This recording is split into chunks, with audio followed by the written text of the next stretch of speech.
Assalamualaikum warahmatullahi wabarakatuh. Kami dari kelompok 9 akan mempresentasikan hasil dari tugas kami, yaitu untuk mata kuliah permodalan basis data yang membahas soal skema relasi dan ERD dari toko obat KWS. Selanjutnya,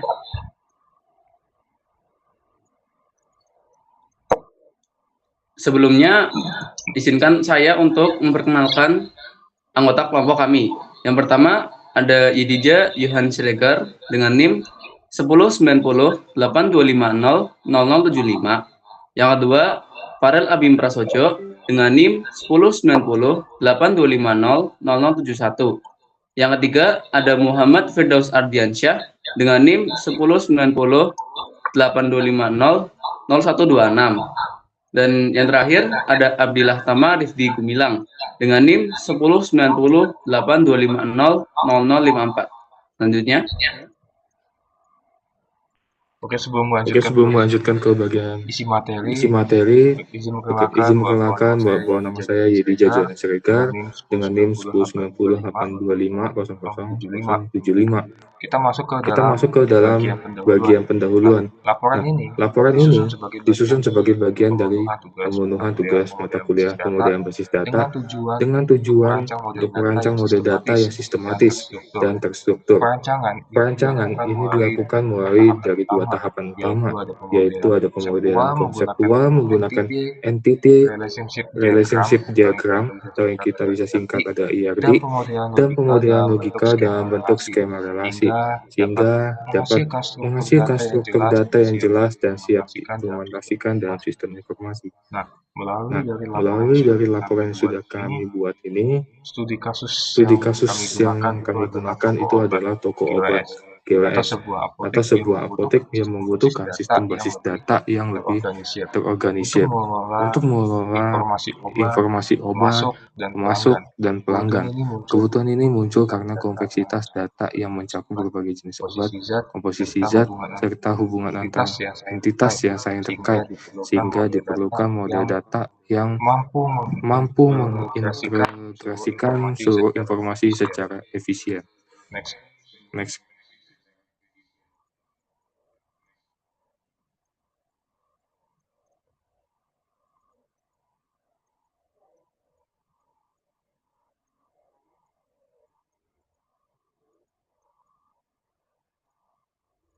Oke, sebelum ke aturan bisnis, izinkan saya untuk memperkenalkan diri. Saya Muhammad Firdaus Ardiansyah dengan NIM 109082500126.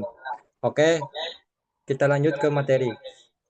Selanjutnya ada aturan bisnis. Nah, yang pertama, data obat meliputi kode item, no PPOM, nama obat, jenis obat, aturan pemakaian, efek samping, indikasi umum, frekuensi penggunaan, dan tanggal kadaluarsa serta jumlah stok.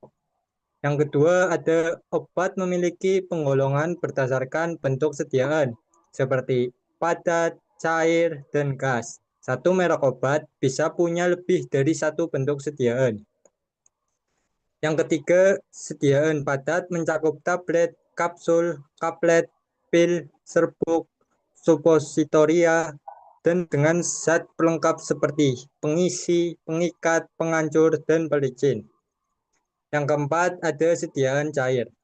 Nah, seperti larutan, eliksir, sirup, emulsi, suspensi, dan lain sebagainya.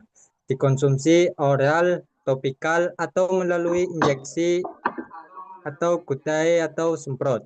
Nah, yang kelima, sediaan gas digunakan untuk penyakit pernapasan via inhalasi dengan alat seperti vaporizer atau nebulizer. Yang keenam, ada setiap obat memiliki komposisi dan satu atau beberapa zat beserta takaran persediaan. Yang ketujuh, ada data supplier seperti nama, alamat, nomor telepon. Nah, satu supplier bisa menyuplai banyak obat, tetapi satu obat hanya satu supplier. Yang kedelapan, ada transaksi mencatat waktu, obat yang dibeli, jumlah, resep jika ada, dan apotek yang melayani. Oke, bisa di next.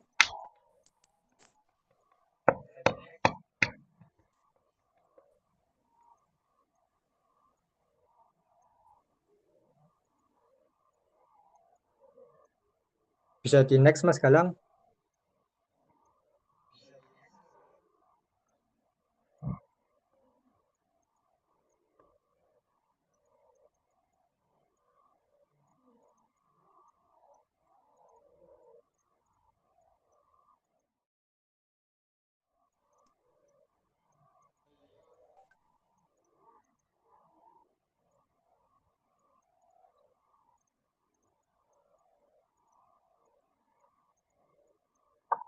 Oke, setelah memahami aturan bisnis apotek kami, saya akan memaparkan tahap pemodelan konseptual yang dimulai dari pendefinisian entitas dan relasinya.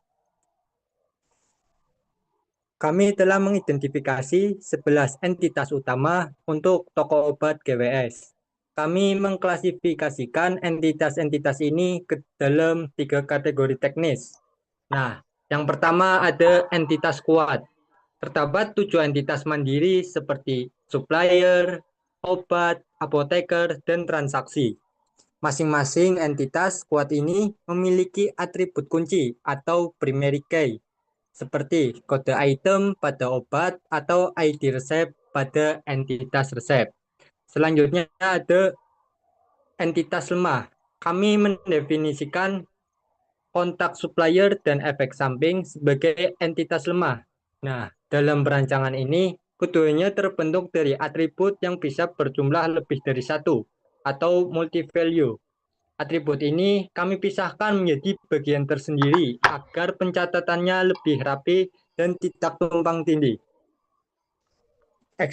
Eksistensinya sangat bergantung pada entitas pemiliknya. Nah, yang terakhir ada entitas asosiatif. Kami juga menyiapkan detail komposisi dan detail transaksi. Ini adalah solusi untuk menangani relasi kompleks many to many agar tidak terjadi anomali atau kesalahan data di kemudian hari. Oke, bisa di next.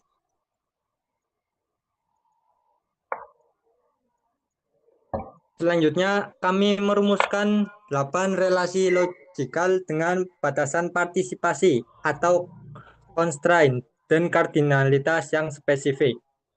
Yang pertama ada supplier ke obat dengan nama relasi menyuplai. Nah, relasi ini bertipe one to many dengan constraint mandatory.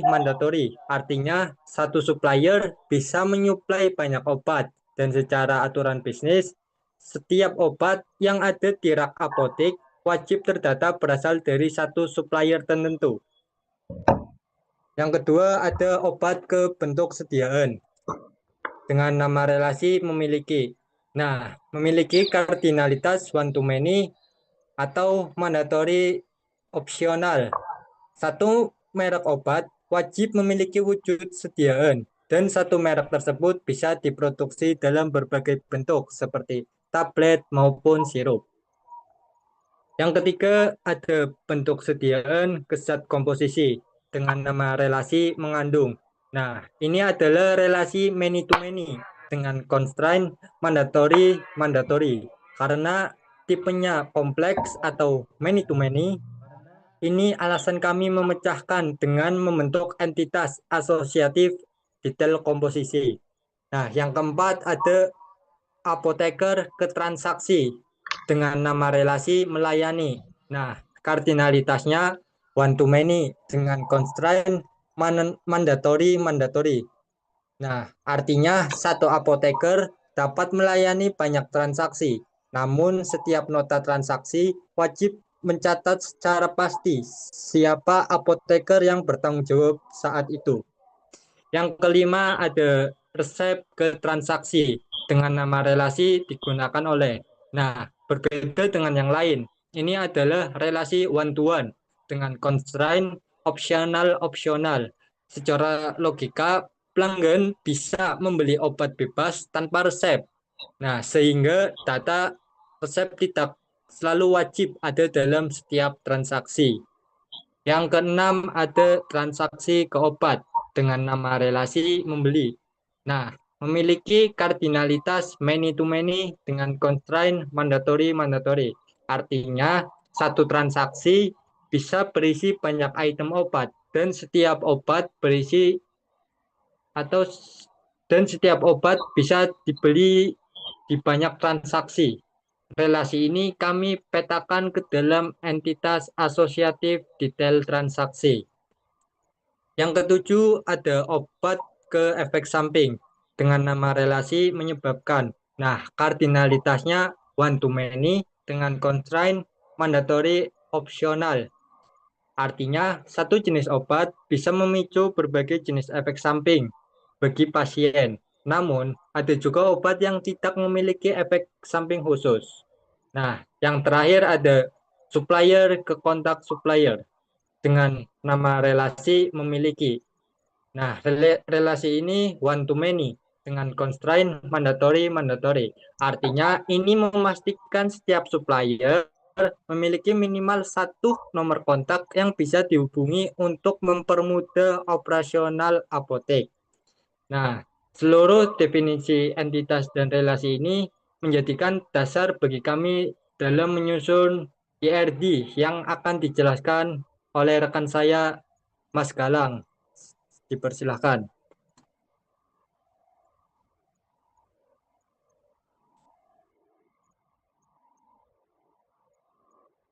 Oke, sebelumnya saya Abdillah Tamarif di Gumilang izin menjelaskan untuk bagian ER diagram. Untuk bagian diagram ini mencakup 12 entitas, yaitu terdiri dengan entitas kuat yang terdiri dengan supplier, obat, bentuk sediaan, zat komposisi, apoteker, resep, dan transaksi. Lalu untuk entitas lemah terdapat kontak supplier, yaitu berupa nomor telepon, dan efek samping, yaitu efek samping obat. Lalu ada entitas asosiatif yang terdiri dari detail komposisi, bentuk sediaan, zat komposisi, detail transaksi, yaitu transaksi obat. Lalu untuk ringkasan relasi utamanya, supplier obat yaitu one to many, suatu supplier menyuplai banyak obat. Lalu untuk bagian obat, bentuk sediaan juga one to many, satu merek bisa punya lebih dari satu bentuk. Lalu untuk bentuk sediaan terdiri zat komposisi yaitu many to many melalui detail komposisi. Lalu terdapat apoteker ke transaksi yaitu one to many. Lalu juga ada resep ke transaksi one to one opsional. Lalu untuk dari transaksi ke obat many to many melalui detail transaksi.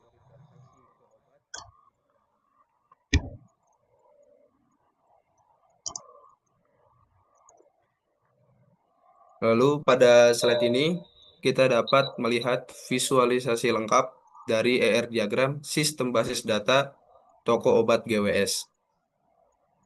Diagram ini merupakan representasi konseptual dari seluruh entitas dan hubungan antar entitas yang telah kita identifikasi sebelumnya.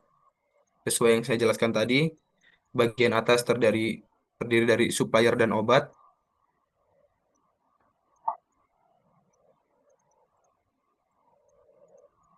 Di sisi kiri atas terdapat entitas supplier yang terhubung ke entitas obat dengan relasi one to many. Artinya satu supplier dapat menyuplai banyak obat, namun satu obat hanya berasal dari satu supplier, sesuai yang ada di gambar berikut.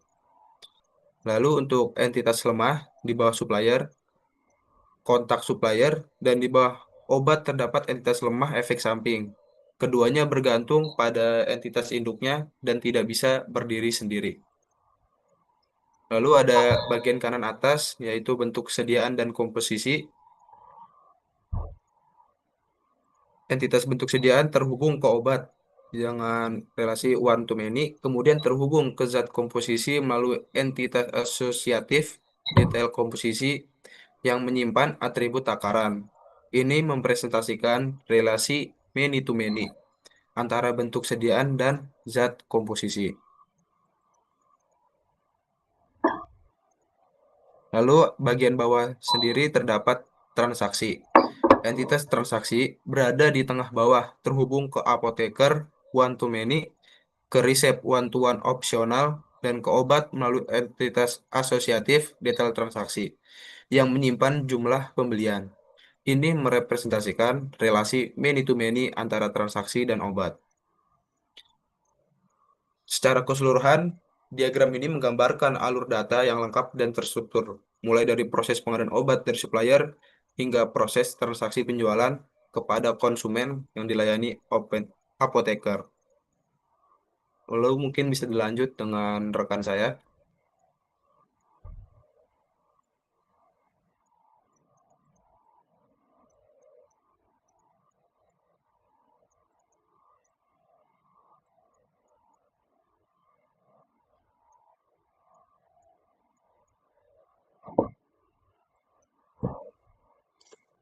Perkenalkan, nama saya Fadlan Prasojo. Izinkan saya untuk menjelaskan tentang pemodelan logikal. Yang pertama itu adalah pemetaan entitas kuat atau strong entity. Yang dia ini, entitas dasar ini itu bisa berdiri sendiri langsung dan dikonversi menjadi tabel. Aturannya yaitu nama entitas menjadi taman tabel, atribut menjadi kolom, dan primary key atau PK tetap menjadi PK di tabel tersebut. Contohnya, tabel obat, supplier, dan apoteker. Yang kedua, ada pemetaan atribut multi-value. Atribut ini itu memiliki lebih dari satu nilai. Misal, satu supplier punya banyak nomor telepon dan tidak boleh disimpan dalam satu kolom. Aturannya itu dibuatkan tabel baru. PK tabel baru ini adalah gabungan. Jadi composite PK antara PK entitas pemilik dan atribut multi-value itu sendiri. Hasilnya yaitu tabel efek, contoh tabel efek samping atau kontak supplier. Yang ketiga, ada pemetaan relasi one to many. Ini adalah relasi yang paling umum dan paling sering kita temukan. Aturannya yaitu primary key dari sisi one atau induk diambil dan dimasukkan ke sisi many, yang itu sebagai foreign key. Tujuannya adalah untuk menghubungkan data banyak record di satu table ke record di tabel lainnya. Slide selanjutnya.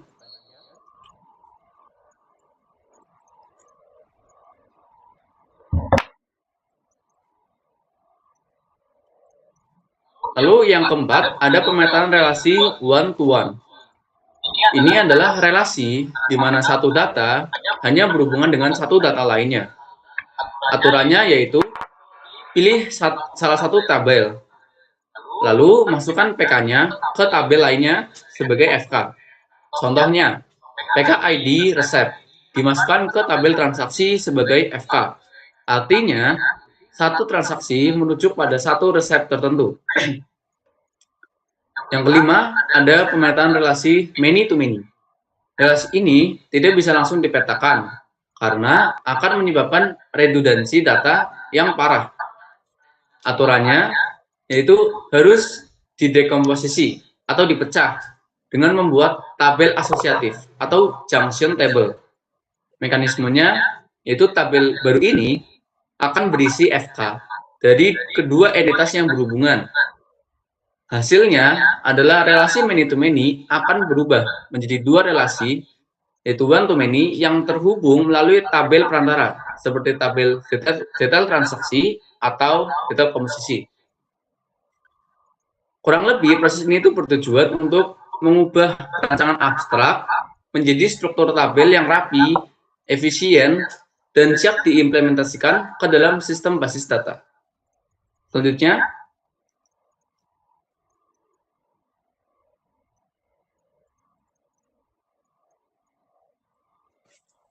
sebelum lanjut ke belajar pemodelan logikal, yaitu skema relasi, sebelumnya izinkan perkenalkan nama saya adalah Dijah Johanna Siregar dari NIM 109082500075. Nah, berdasarkan dari pemodelan logikal yang sudah dipetakan oleh rekan saya Farhabin, Berikut ini adalah bisa dibilang adalah visualisasi yang dijadikan sebuah skema relasi. Oke, langsung saja.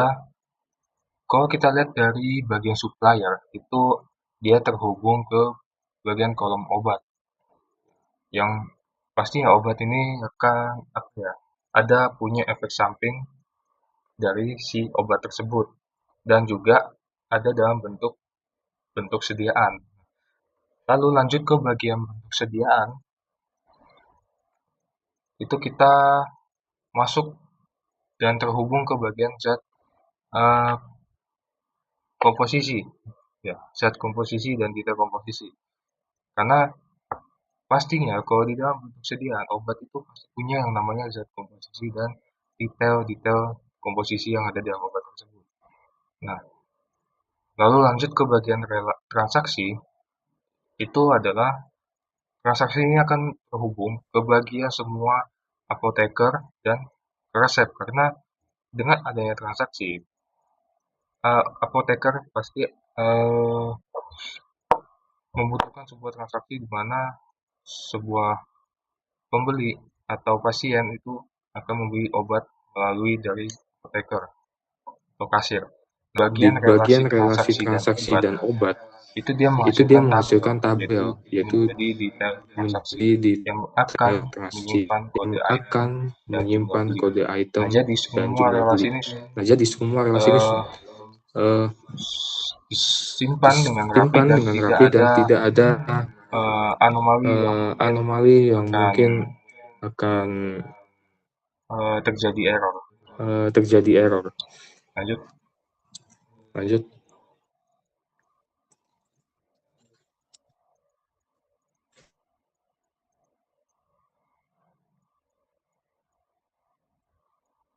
Oke. Dari proses pengerjaan tugas pemodelan basis data toko obat GWS ini dapat disimpulkan bahwa analisis yang teliti terhadap aturan bisnis sangat krusial dalam membentuk arsitektur data. Kami berhasil memecah aturan bisnis ke dalam 12 entitas yang terdiri dari entitas kuat, entitas lemah, hasil dekomposisi, atribut multivalue, dan entitas asosiatif untuk relasi many to many. Dan untuk hasil ER diagram tersendiri berhasil dipetakan ke dalam skema relasional dengan pendefinisian primary key dan foreign key yang tepat sasaran. Sistem relasi ini telah dioptimalkan untuk meminimalkan anomali dan redundansi, sehingga sistem database toko dapat menunjang kebutuhan pencatatan transaksi serta detail informasi pengobatan secara komprehensif. Mungkin cukup sekian presentasi dari kelompok kami. Banyak kurang lebihnya, kami semua memohon maaf yang sebesar-besarnya. Cukup sekian dan terima kasih. Wassalamualaikum warahmatullahi wabarakatuh.